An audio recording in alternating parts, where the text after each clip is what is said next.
Have you ever wondered why being completely cut off from others doesn't just make you feel sad, but literally, physically aches?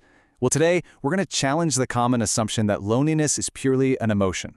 It turns out, neuroimaging research has shown that social rejection activates the exact same brain regions as physical pain, specifically, a region called the anterior cingulate cortex.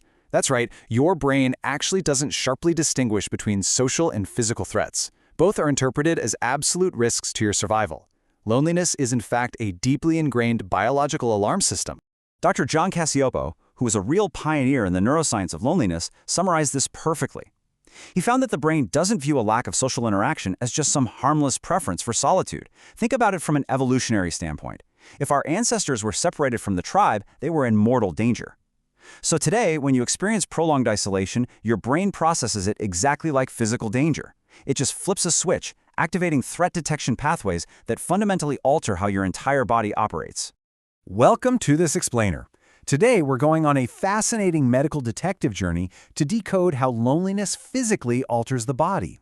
We'll be looking directly at the science, drawing on research from neuroscientists, clinical psychologists, and public health experts to really understand what happens to our immune system, our sleep, and our brains when we are disconnected from our social networks.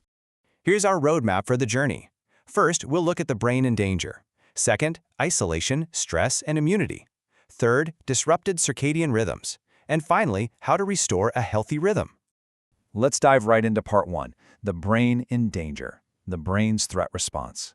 You know, so many of us are intimately familiar with the reality of quarantine, working from home for extended periods, or experiencing profound social withdrawal. Environmental psychology actually shows us that a confined, static environment completely strips away the daily sensory input our minds rely on. When you stare at the same walls every single day, it's a massive environmental shift that your brain actively tracks and desperately tries to respond to. So, meet your amygdala. This is the brain region responsible for processing fear and vigilance. When you're isolated, the amygdala becomes hyperactive. It essentially acts as a blaring alarm system. Because it genuinely thinks you're in danger of being abandoned by the tribe, it spikes your stress hormones and forces your brain into a state of chronic, defensive anxiety.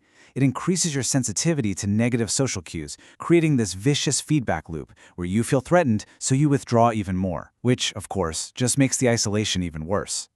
Moving right along to part two, isolation, stress, and immunity, the chain reaction.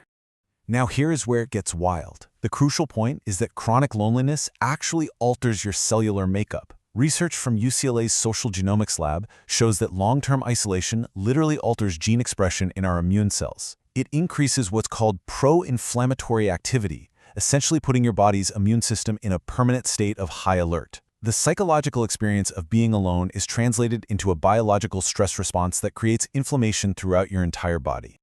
To put that into perspective, under normal, healthy social connection, your body experiences normal immune function and emotional stability. But during chronic isolation, that systemic inflammation acts like a smoldering fire. It causes neuroinflammation, which is linked to profound fatigue, mood disorders, and severely impaired concentration.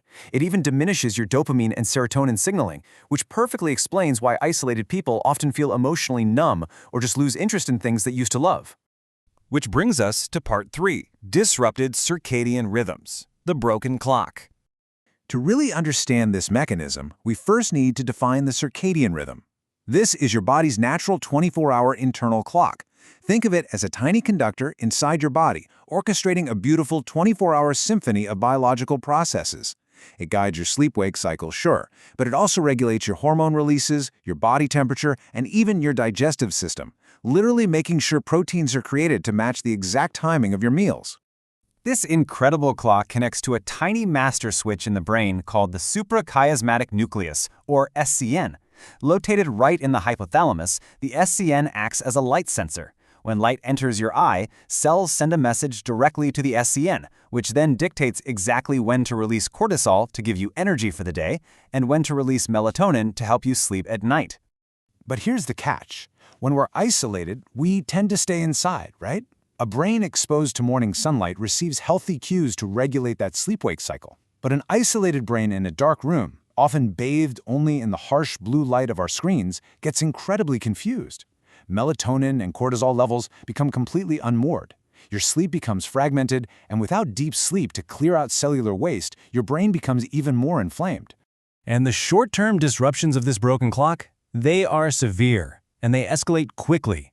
When your circadian rhythm is disrupted by isolation, you're going to experience digestion issues, noticeable memory loss, a delay in healing wounds, really weird fluctuations in your body temperature, and just an absolute lack of energy. This broken clock wreaks total havoc on your daily life, drastically compounding the psychological stress we talked about earlier. Okay, so how do we fix it?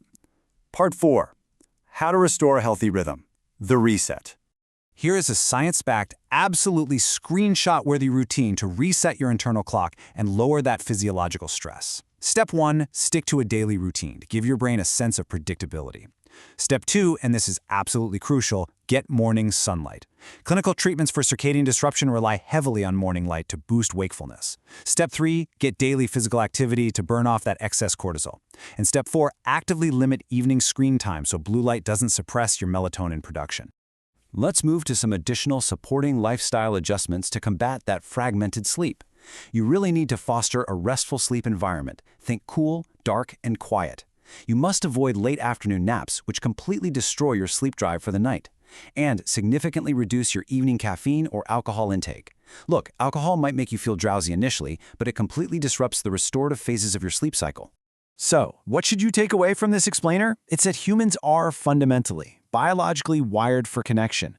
We need each other not just for happiness, but literally to keep our immune systems functioning, our brains healthy, and our internal clocks ticking correctly. Solitude in moderation is great, but prolonged disconnection is a serious health risk. So keeping all this science in mind, I want to leave you with a provocative question. Who will you reach out to today?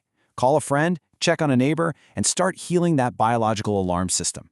Thanks for learning with me today.